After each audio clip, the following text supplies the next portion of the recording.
ठीक है जी, ray optics का तीसरा लेक्चर है ये। ठीक है, इसमें पढ़ेंगे रिफ्रैक्शन और टोटल इंटरनल रिफ्लेक्शन। तो सबसे पहला टॉपिक आता है refraction of light. When a ray of light enters from one medium to another medium, जब एक रे ऑफ लाइट एक मीडियम से, वन मीडियम से, कोई भी मीडियम हो सकता है, उससे अनदर मीडियम में एंटर करती है और थोड़ी सी बैंड हो जाती है, या तो अवे फ्रॉम द नॉर्मल या टुवर्ड्स द नॉर्मल, ऐसे में इस फिनोमिना को बोला जाता है रिफ्रैक्शन ऑफ लाइट। मतलब यहाँ पे मीडियम क्या हुआ है, चेंज हुआ है। अगर मीडियम चेंज नहीं होता तो उसको रिफ्लेक्शन बोलते थे। तो ये है इंसिडेंट रे। सपोज करो ये ऐसे मीडियम से आ रही है जहाँ का रिफ्रैक्टिव इंडेक्स n1 है। रिफ्रैक्टिव इंडेक्स डिसाइड करता है कि उस मीडियम में स्पीड ऑफ लाइट कितनी होगी। मान लो ये एयर है और मैंने इसको दूसरे को नाम दे दिया ग्लास। तो इंसिडेंट रे एयर से आ रही है और आई एंगल पे स्ट्राइक करती है इस ग्लास को। तो जैसे आई एंगल पे स्ट्राइक करेगी तो नॉर्मल की तरफ बेंड हो जाएगी, और किस एंगल पे बेंड होएगी, आर एंगल पे। तो जो बेंड होने के बाद जो रे है, ये जो दूसरे मीडियम में रेस को क्या बोलते हैं, रिफ्रैक्टेड रे। बीच वाली को नॉर्मल। अब पहला जो लॉ है वो तो बिल्कुल सेम है, सेम ही है, डिक्टो। Incident ray, normal ray, reflected ray, all lies in the same plane. तीनों क्या करते हैं, एक ही प्लेन में लाई करते हैं। नेक्स्ट है, अगर रिफ्रैक्टिव इंडेक्स को साइन एंगल से मल्टीप्लाई करें तो नंबर 2,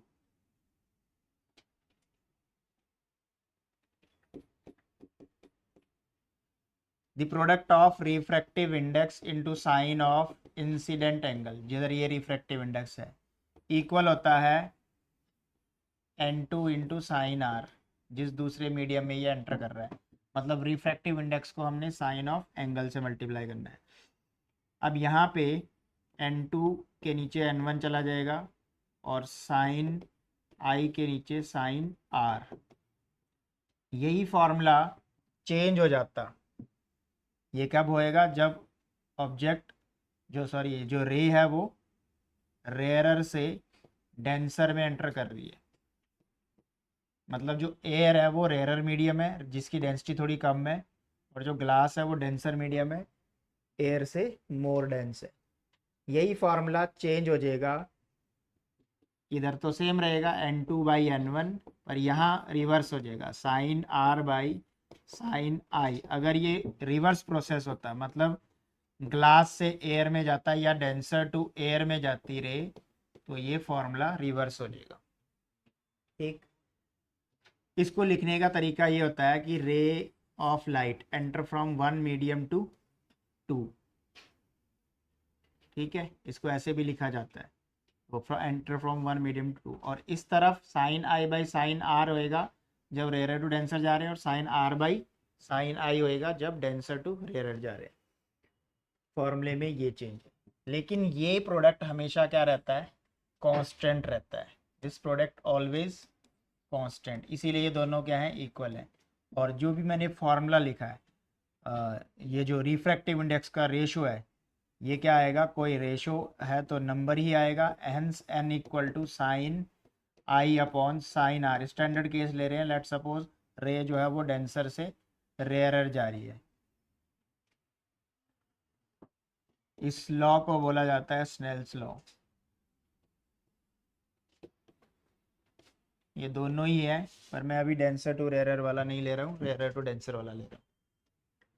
तो स्नेल्स लॉ क्या है, जो रेशो है रिफ्रैक्टिव इंडेक्स का वो sine i by sine r आएगा, अगर जो रे है वो कहाँ से कहाँ जा रही है, रेयरर से डेंसर। अगर डेंसर टू रेयर जाएगी तो आर एंगल ऊपर हो जाएगा।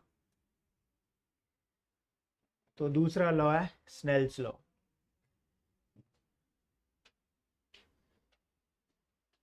अब यहीं पे समझते हैं रिफ्रैक्टिव इंडेक्स।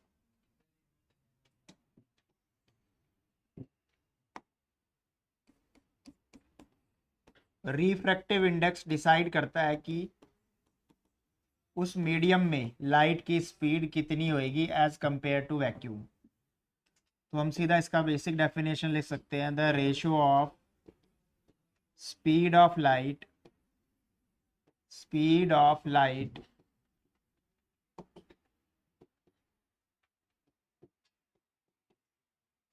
इन वैक्यूम वैक्यूम को वन मीडियम मान लेंगे to the speed of light in another medium, कोई दूसरा मीडियम कोई भी हो सकता है। So n equal to V1/V2। V1 vacuum में स्पीड है और V2 जो है वो मीडियम में है। वैक्यूम की स्पीड फिक्स होती है, speed of light in vacuum is denoted by c। तो इसको हम c भी डाल सकते हैं, नीचे V2 ही रहेगा। तो V2 का जो फॉर्मूला आया वो आया c/n। इसका मतलब किसी अनदर मीडियम में स्पीड n टाइम्स डिक्रीज हो जाएगी सच दैट n जो है वो उस मीडियम का रिफ्रैक्टिव इंडेक्स है। अब इसको और ढंग से समझ सकते हैं ऐसे, मान लो कि ये वैक्यूम था और ये कोई मीडियम है।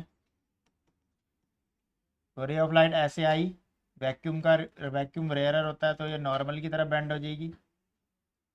तो यहाँ का रिफ्रैक्टिव इंडेक्स मैंने n2 माना है और यहाँ का मैंने n1 माना है। तो जो ये n होएगा वो होएगा n2/n1। हमेशा डेंसर वाला ऊपर होएगा इसमें। जो नेट n होएगा वो किस किस का रेशो होएगा, डेंसर डिवाइड बाई रेयरर।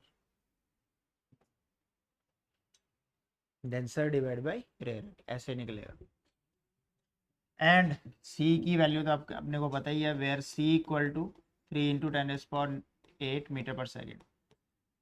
अगर पहला मीडियम वैक्यूम के अलावा कोई और होता तो फिर हम इस n की जगह क्या लिखते हैं यहाँ पे, n2/n1। अभी तो n1 है ना, n1 जनरली क्या होता है, फिक्स्ड है, इसकी वैल्यू 1 के इक्वल होती है क्योंकि वैक्यूम के लिए रिफ्रैक्टिव इंडेक्स क्या होता है, 1। अगर वैक्यूम की जगह कुछ और होता, अच्छा वैक्यूम को हम यहाँ पे न्यूमेरिकल में एयर भी ट्रीट करेंगे। जनरली इन दोनों का रिफ्रैक्टिव सेम नहीं है, इसका 1.0006 होता है लेकिन ऑलमोस्ट उसी के बराबर है। तो हम इसको अप्रॉक्स जो है वो 1 ही कंसिडर करेंगे न्यूमेरिकल में। तो न्यूमेरिकल में एयर और वैक्यूम हम सेम ही कंसिडर करेंगे। इसके अलावा कोई अनदर मीडियम हुआ जैसे वाटर टू ग्लास हो गया, कुछ भी हो गया, तो फिर ध्यान रखेंगे ये वाला डायग्राम कि मान लो ये पानी है, वाटर है और ये ग्लास है। वाटर ग्लास में ग्लास ज़्यादा डेंसर है। तो अब यहाँ से रे आई और नॉर्मल की तरह बेंड होगी। तो अब अगर यहाँ पे रिफ्रैक्टिव इंडेक्स n1 है और यहाँ पे क्या है, n2 है, तो क्या फॉर्मूला बनेगा ये वाला। तो यहाँ पे स्पीड क्या है, वाटर में v1 है और ग्लास में v2 है। तो क्या फॉर्मूला बनेगा, denser divide by rarer equal to v1 divide by v2। ये ध्यान रखेंगे।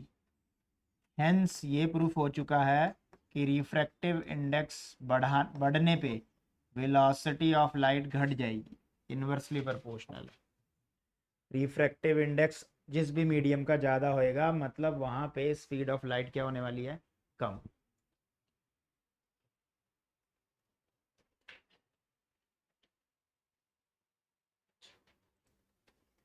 ठीक है जी, नेक्स्ट टॉपिक है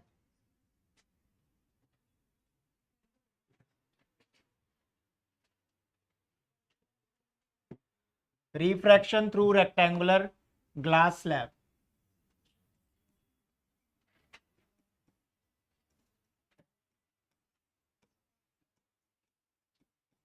रिफ्रैक्शन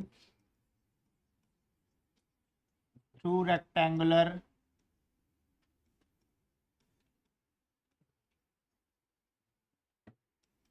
ग्लास स्लैब।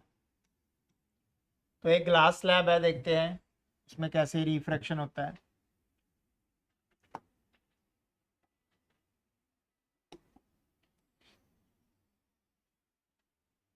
तो ऐसी कुछ ग्लास स्लैब होगी।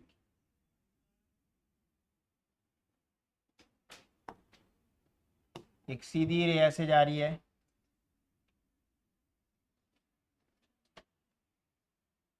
इस स्लैब की वजह से वो बेंड हो जाएगी।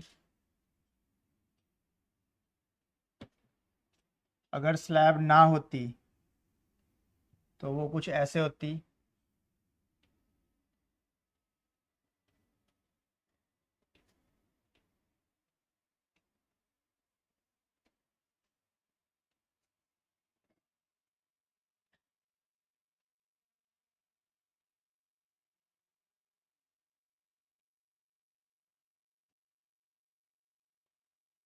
ऐसे जा रही होती अगर ये स्लैब ना होती तो।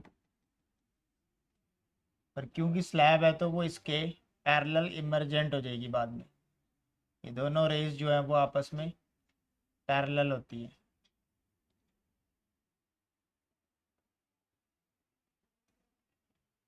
तो ये है इंसिडेंट रे। यहाँ पे अगर हम एक नॉर्मल ड्रॉ करें,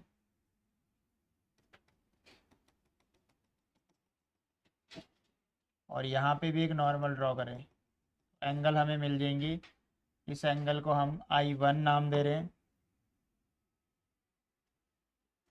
दिस एंगल इज I1, इसको R1, इसको I2, इसको R2। यह है इंसिडेंट रे, यह है रिफ्रैक्टेड रे, और यह है इमरजेंट रे। अगर ये स्लैब ना होती है तो ये इंसिडेंट आ रही है, तो इस परपेंडिकुलर डिस्टेंस को बोलते हैं लेटरल डिस्प्लेसमेंट। इस परपेंडिकुलर डिस्टेंस को।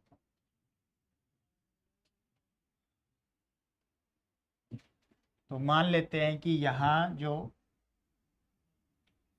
रिफ्रैक्टिव इंडेक्स है वो N2 है, ये N1 N2, और ये दोबारा से N1, क्योंकि जो मीडियम ऊपर है वही मीडियम क्या है, नीचे भी है। तो रिफ्रैक्टिव इंडेक्स सेम होएगा। तो इनके नाम देते हैं। सपोज करो दिस पॉइंट इज, दिस रे इज KL, L से ये M पे आई और M से ये N पे चली गई। ये वाला point N,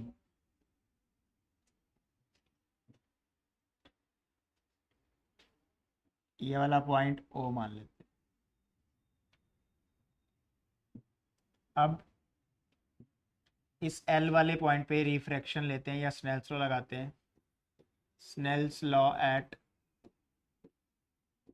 point L। Point L पे देखो स्नेल्स लॉ लगा रहे हैं। कैसे लगता है? N1 को किससे मल्टीप्लाई करना है? एंगल से।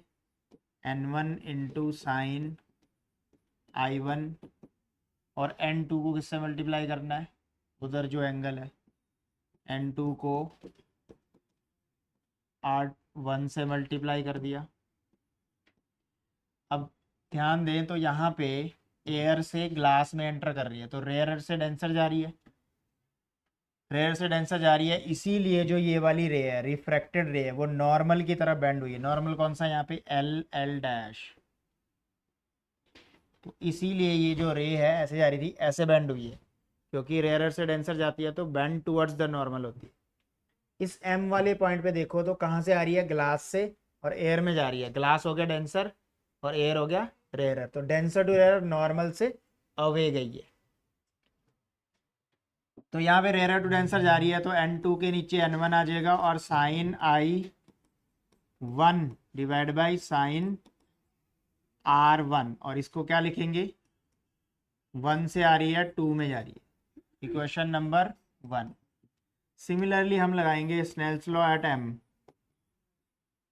Law at M, point M point पे लगाते हैं, तो देखिए N2 को अब किससे मल्टीप्लाई करना है?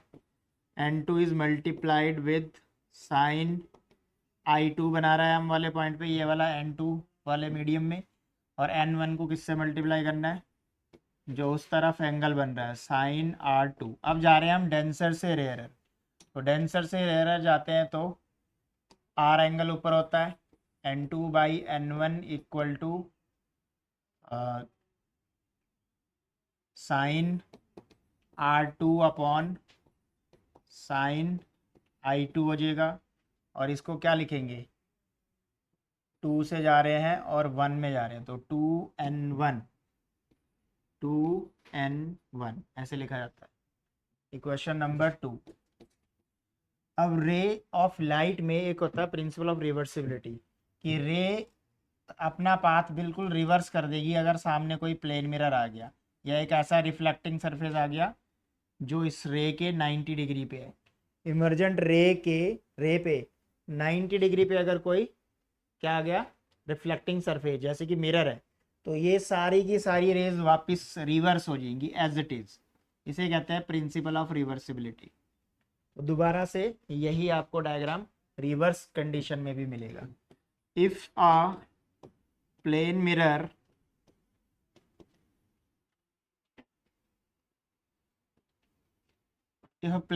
placed in front of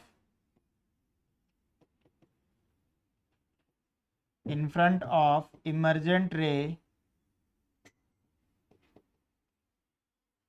at right angle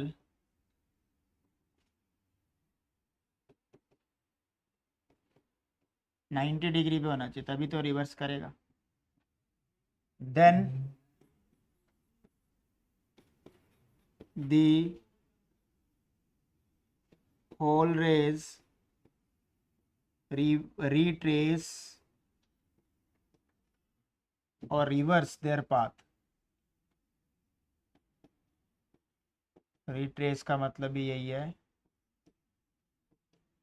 अब दोबारा से हम M पे स्नेल्स लॉ लगाने जा रहे हैं।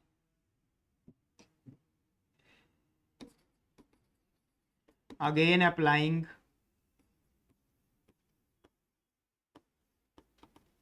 Snell's law at M। अब रिवर्स डायरेक्शन में लगा रहे हैं, तो रिवर्स डायरेक्शन में N1 के साथ क्या बन रहा है, R2, तो N1 इंटू साइन R2, और N जहाँ एंटर कर रही है N2 के साथ क्या बन रहा है, I2, तो N2 के साथ मल्टीप्लाई कर दो R2 को, N2 इंटू साइन R2। अब जो रिवर्स डायरेक्शन में जा रही है तो अब तो I2 है, ठीक है। अब तो रेयरर से डेंसर जा रही है, तो रेयरर से डेंसर जा रही है तो I एंगल ऊपर होएगा, तो sign I2 divide by sign R2। अब इसको क्या पढ़ेंगे, 1 से 2 में जा रही है। इक्वेशन नंबर 3 और 2 को मल्टीप्लाई करके क्या मिला, मल्टीप्लाइंग 3 and 2। लेफ्ट साइड में देखो यहाँ पे क्या है, 1 and 2, और वहां पे क्या था 2 and 1, तो 1 and 2 multiply 2 and 1 equal to, right side क्या है, इसमें क्या है sign I2 by sine R2, और उसमें क्या है sine R2 by sine I1, sine R2 by sine I1, sorry I2, ये कैंसल आउट हो जाएंगे। तो प्रूफ हो गया कि अगर एक मीडियम से रे दूसरे मीडियम में जा रही है और जब दूसरे से फर्स्ट में आ रही है तो रिफ्रैक्टिव इंडेक्स रिवर्स हो जाते हैं, 2N1, ये मतलब है इसका। 1 से 2 जा रही है तो अगर रिफ्रैक्टिव इंडेक्स जो है मीडियम का, लेट सपोज 4/3 है, कुछ भी है, तो जब 2 से 1 आएगा तो रिफ्रैक्टिव इंडेक्स 2/3 2/4 हो जाएगा, रिवर्स हो जाएगा। यहाँ से ये प्रूफ हुआ है।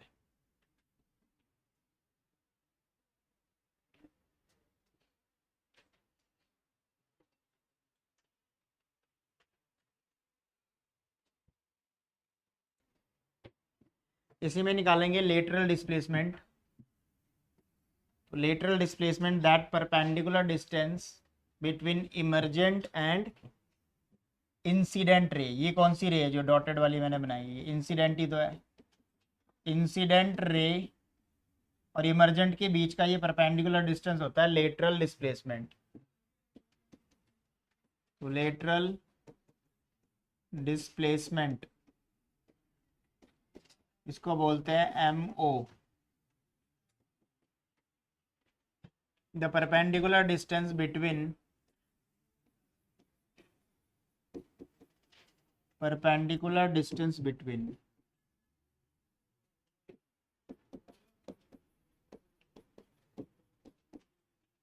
emergent ray and incident ray, इन दोनों के बीच का परपेंडिकुलर डिस्टेंस होता है लेटरल डिस्प्लेसमेंट, इज कॉल्ड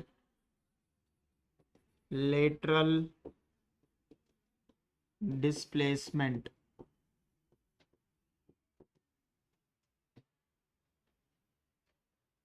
तो इस MO को कैलकुलेट करते हैं।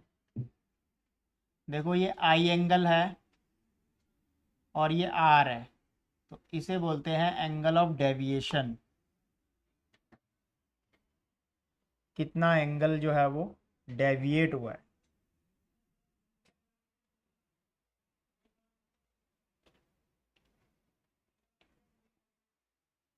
ये वाला एंगल,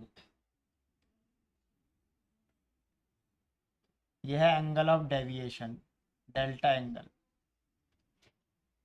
अब ये 90 डिग्री है, इधर भी 90 है, और ये जो LL डैश है ये इस स्लैब का थिकनेस है। LL डैश स्लैब का थिकनेस है और ये R1 एंगल है। तो सबसे पहले हम इस छोटे से ट्रायंगल में LL डैश M में ये वाला LM डैश निकालने लगे। कौन से ट्रायंगल में? देखो इन ट्रायंगल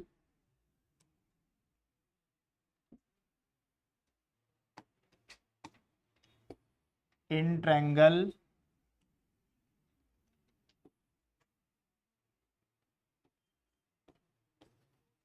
ट्रायंगल कौन सा है ये? LL dash M। देखो ये वाला LL डैश M। L से L डैश जो है वो T है, और L से M डैश हाइपोटेन्यूज है। इसमें लगाओ base over hypotenuse, cos R1 का फॉर्मूला। तो cos R1 कितना आ जाएगा?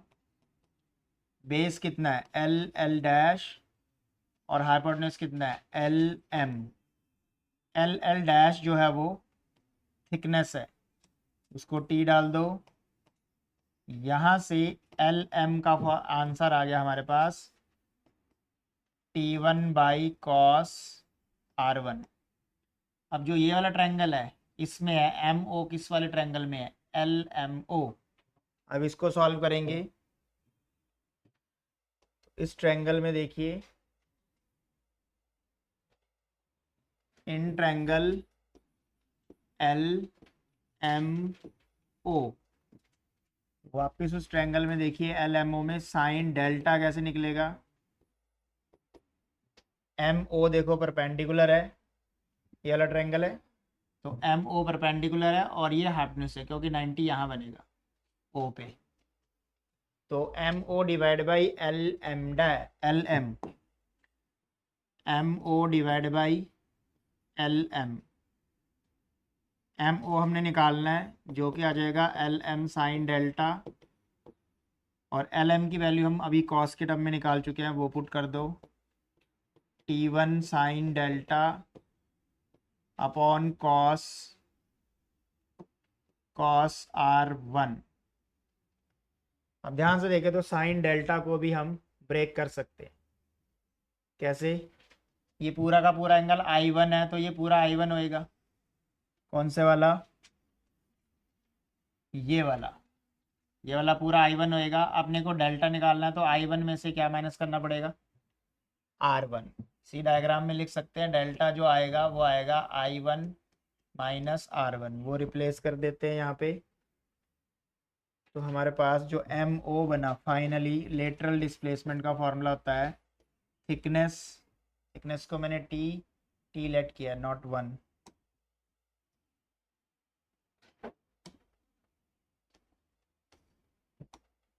इसको हमने टी लेट किया हुआ ना, तो टी साइन डेल्टा को क्या बताया अभी मैंने, I1 माइनस R1 पुट कर दो upon cos R1। This formula gives the value of lateral displacement.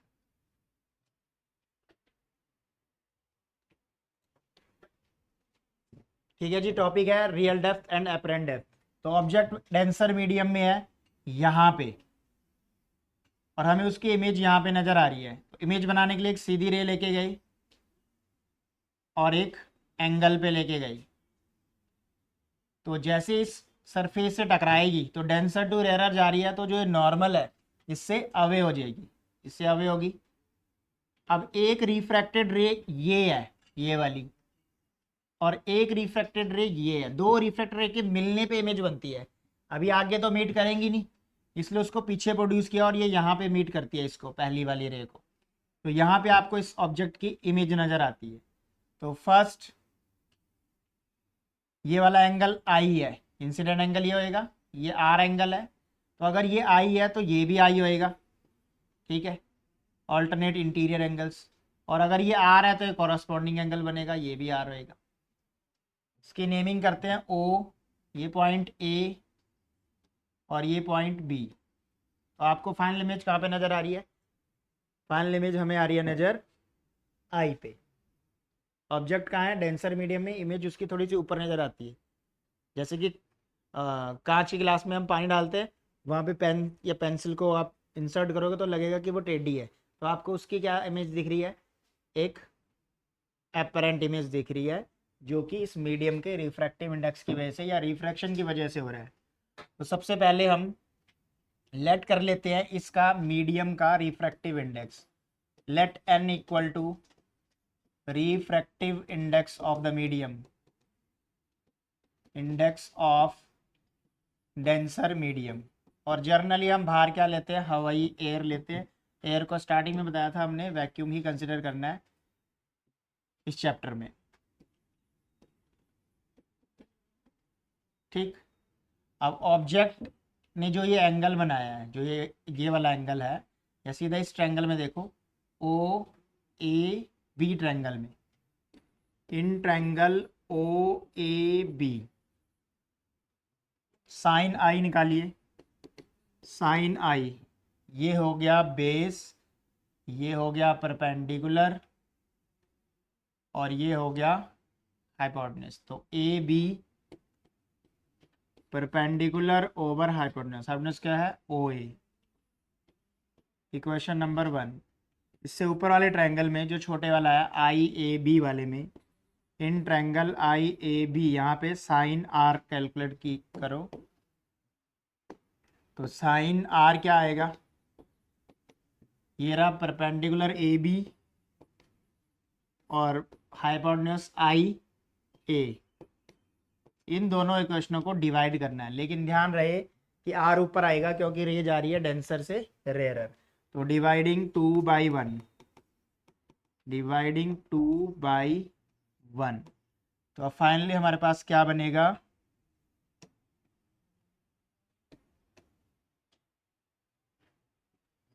Divide करके चेक करें, sine r upon sine i equal to, r वाली टर्म ऊपर रखेंगे, A B by I B, I A sorry I A, और sine i वाली term ऊपर रखेंगे, A B divide by O A. A B से A B cancel हो जाएगा, ओ ए ऊपर चला गया, नीचे आ गया आई ए। अब डायग्राम में ध्यान से देखो, तो ओ ए ये वाली साइड है, आई ए ये वाली साइड है। अगर ये एंगल बहुत स्मॉल है तो ए वाला पॉइंट बी के काफ़ी क्लोज होएगा।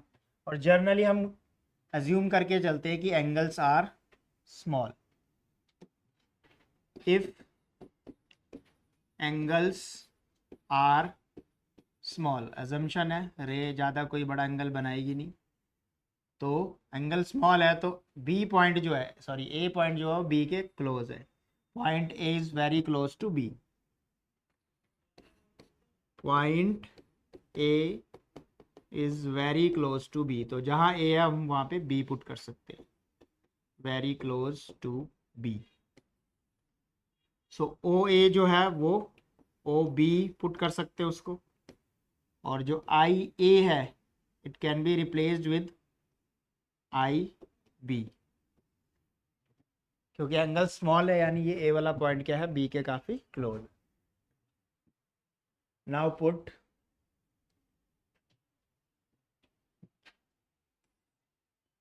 इस वाली इक्वेशन में sine r upon sine i become O B by I B.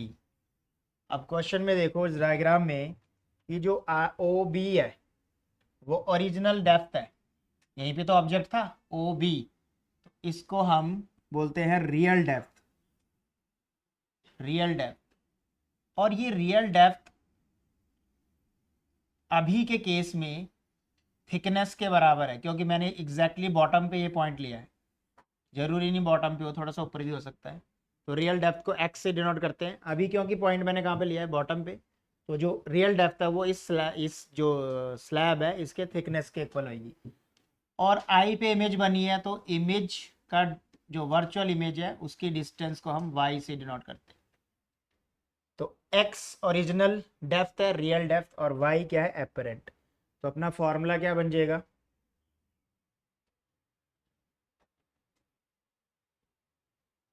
Sign r by sine आई क्या चल रहा है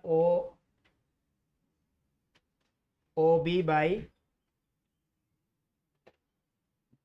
उस फॉर्मूले को ध्यान से देखिए क्या चल रहा है, वो साइन आई साइन आर ऊपर है, sine r divide by sine i equal to O B divide by I B, और ओ बी क्या है एक्स और आई बी क्या है वाई।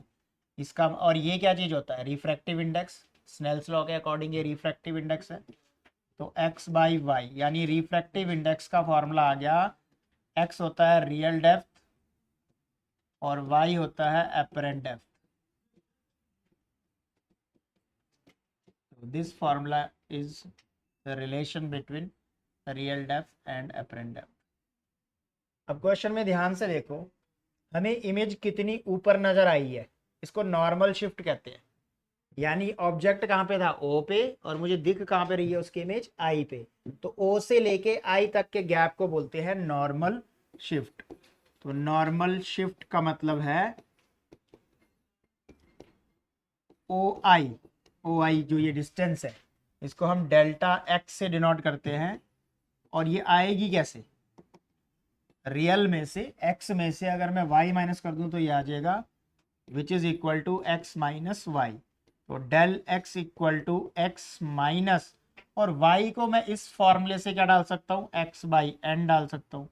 y को x बाई एन कैसे डाला, क्योंकि n इक्वल टू क्या आया x बाई वाई, तो y equal to x by n आ जाएगा। x कॉमन ले लेंगे तो नॉर्मल शिफ्ट आ गया हमारे पास, del x equal to x common आ गया 1 माइनस 1 बाई एन। अभी मैंने तुम्हें बताया जैसे कि वो पॉइंट मैंने बॉटम पे लिया है, तो अभी के लिए जो x है वो पूरी थिकनेस के इक्वल होएगा, क्योंकि पॉइंट ही कहाँ पे लिया है बॉटम पे, तो इसके अकॉर्डिंग मेरा फॉर्मूला बनना चाहिए del x equal to t 1 minus 1 by n. This is normal shift कि वो कितना इमेज हमें ऑब्जेक्ट कितना शिफ्ट हुआ जहाँ पे अपने को इमेज दिख रही है।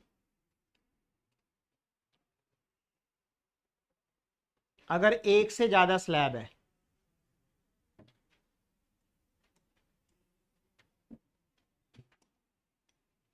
For n slabs of different thickness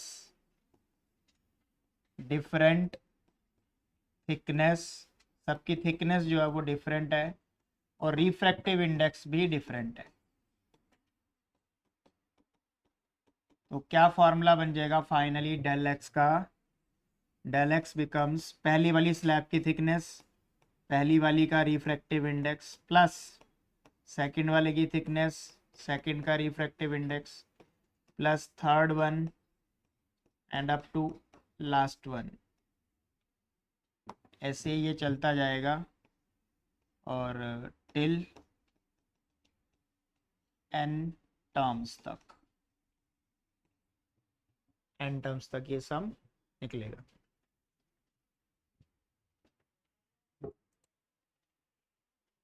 यहाँ पे माइनस है,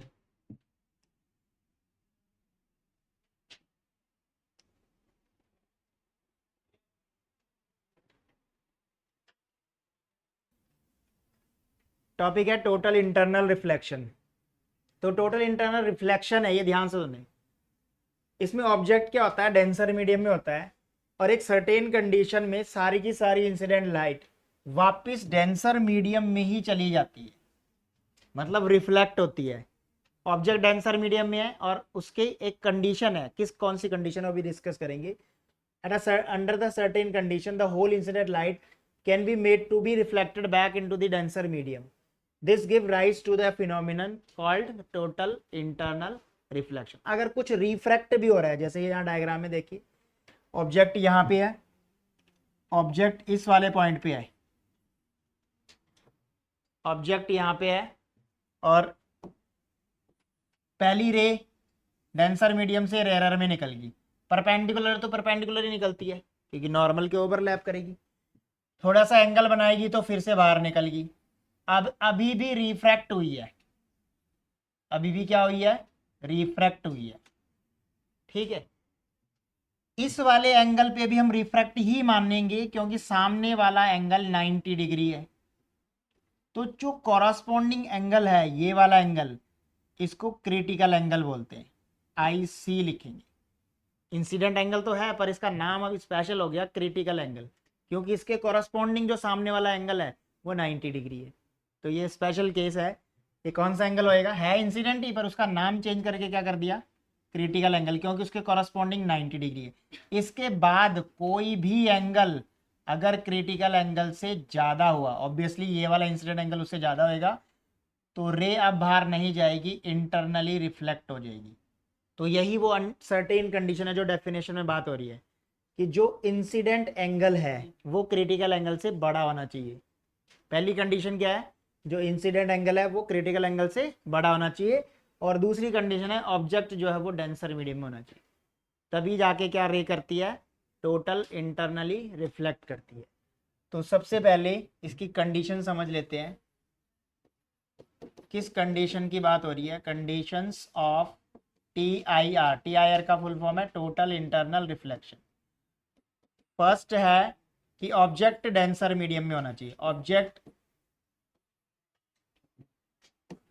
जरूरी है, must be in denser medium.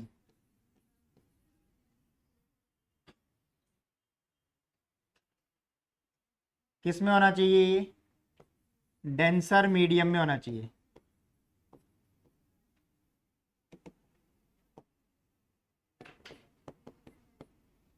दूसरी कंडीशन है कि इंसिडेंट एंगल ग्रेटर देन होना चाहिए क्रिटिकल एंगल से। Incident angle should be greater than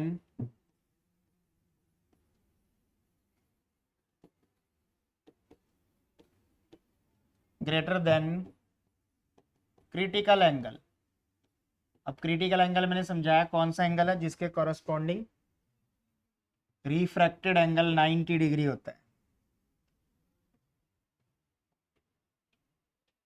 तो यहाँ पे हम क्रिटिकल एंगल को भी डिफाइन कर सकते हैं, critical angle is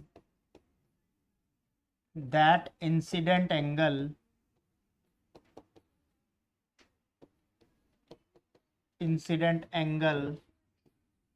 corresponding to which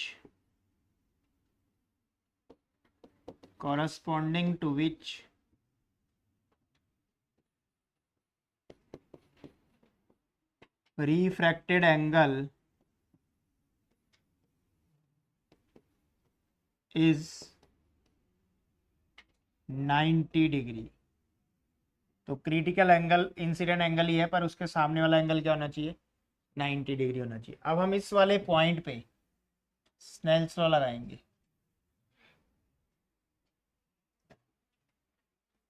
according to Snell's law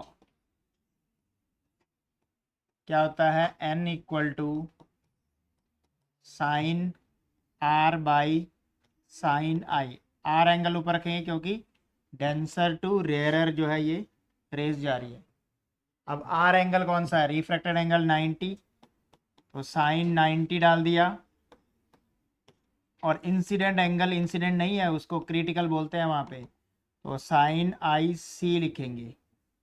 तो साइन 91 होता है। The relation between critical angle and refractive index is 1 upon sine critical angle i c. ये इसके बीच में क्या है, रिलेशन है।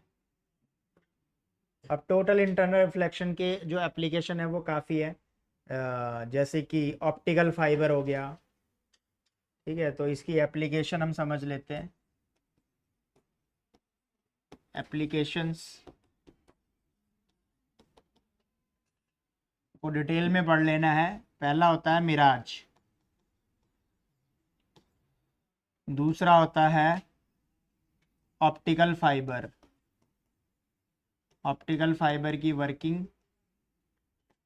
तीसरा है शाइनिंग ऑफ डायमंड, वो भी TIR का ही फिनोमिना है।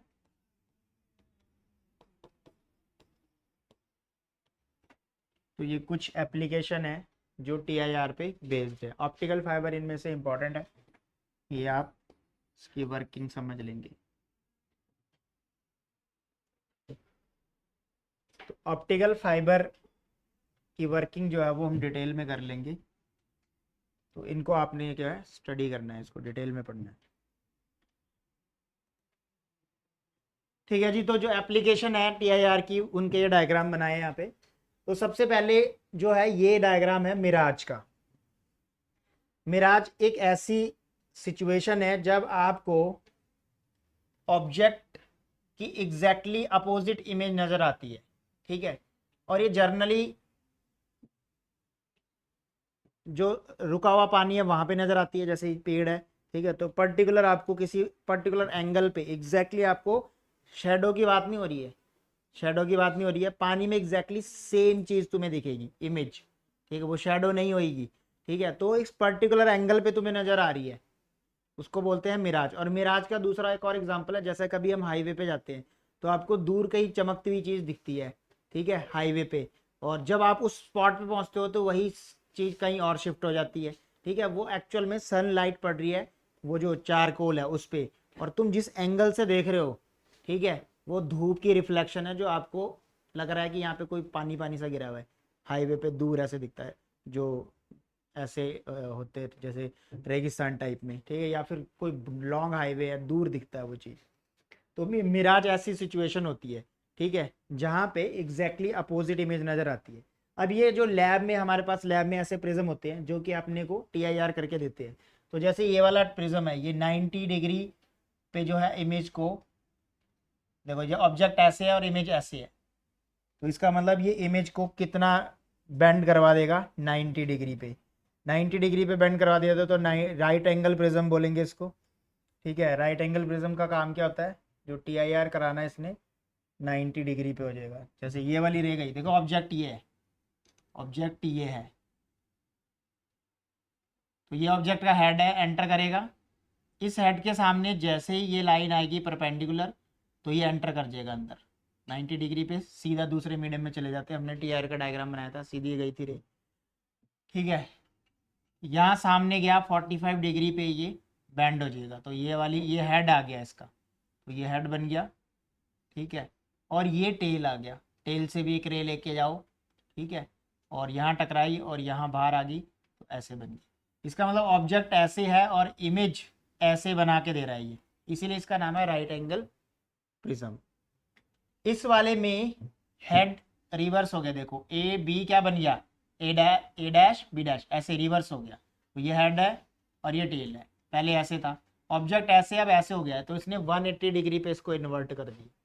ठीक है, 180 डिग्री का एक और एग्जांपल है, यहाँ पे भी है, ऐसे भी, ऐसे प्रिज्म भी है, अगर हम इसको ऐसे पास करवाएं वही वाला सेम 45 डिग्री 45 डिग्री, ये ऑब्जेक्ट इस बार यहाँ है, तो ऐसे हट गया, ऐसे नीचे वापस, ये देखो रिवर्स हो गया, तो ये भी 180 डिग्री पे क्या कर देता है, इसको रिवर्स करता है। ये है जो ये प्रिज्म है, ये आपको लैब में मिलेंगे, जो आपको वहाँ पे एक्सपेरिमेंट करने के काम आएंगे। ठीक है, अब आती है ऑप्टिकल फाइबर। ऑप्टिकल फाइबर से सिग्नल लीक नहीं होते, बिल्कुल भी सिग्नल लीक नहीं होते हैं। इसका लॉजिक भी यही है, क्योंकि ये किस पे बेस्ड है, टोटल इंटरनल रिफ्लेक्शन पे। इसका मतलब एक बार सिग्नल अगर एंटर करेगा तो दूसरी तरफ ही लीव कर सकता है, बीच में कहीं से वो लीक नहीं हो सकता। तो ऑप्टिकल फाइबर में बहुत सारी कोटिंग होती है, जिनमें से कुछ ये है। सबसे अंदर वाली कोटिंग को बोलते हैं, सबसे अंदर वाली कोटिंग को बोला जाता है कोर। ये सबसे अंदर वाली कोटिंग है, इसको बोला जाता है कोर। कोर का रिफ्रैक्टिव इंडेक्स बहुत ज़्यादा होता है, इसका अभी यहाँ पे लेट किया हुआ है ν1। अच्छा, रिफ्रैक्टिव इंडेक्स का सिंबल n भी होता है और ν भी होता है, तो यहाँ पे इसका जो सिंबल लेट किया हुआ है ν1 किया हुआ है, n भी कर सकते हो, तुम्हारी मर्जी है। तो सिंबल दो होते हैं रिफ्रैक्टिव इंडेक्स के, इसका ν1। अब जो इसके ऊपर एक और लेयर है, उसका नाम है क्लैडिंग। क्लैडिंग का रिफ्रैक्टिव इंडेक्स µ2 है, µ1 ज़्यादा है और µ2 कम है। अंदर ज़्यादा रिफ्रैक्टिव इंडेक्स और बाहर क्या है, कम है, मतलब अंदर डेंसर मीडियम ज़्यादा है। और बाहर वाली एक और कोटिंग को बोलते हैं बफर कोटिंग। तो बहुत सारी लेयर से मिलकर ऑप्टिकल फाइबर को बनाया जाता है। जैसे ही सिग्नल इसके सिग्नल रियलिटी में यहाँ ट्रैवल करता है, कोर में ट्रैवल करता है, तो कोर ही खुद इतने ज़्यादा रिफ्रैक्टिव इंडेक्स के, मतलब वो डेंसर मीडियम है, तो जो रे ऑफ लाइट है वो जैसे इसमें एंटर करेगी तो इंटरनली बैंड होती जाएगी, कोर टू कोर बैंड होती जाएगी। ऐसे जहां ये ऑप्टिकल फाइबर दूसरी तरफ कनेक्ट होगी, वहां ये सिग्नल पहुंचेगा। अगर कोई सिग्नल लीक हो भी जाता है तो क्लैडिंग भी एक मटेरियल है, वो और नहीं उसको बाहर जाने देगा। इसका मतलब ऑप्टिकल फाइबर सेफ होगी जब किसी सिग्नल को एक जगह से दूसरी जगह ट्रेवल कराना होगा। तो ऐसी केबल से सिग्नल लीक नहीं होंगे, तो इन्फॉर्मेशन कोई लीक नहीं होगी। तो ये किस पे बेस्ड है, टोटल इंटरनल रिफ्लेक्शन। वो प्रिज्म बनाने के लिए आएंगे और ऑप्टिकल फाइबर की वर्किंग आएगी।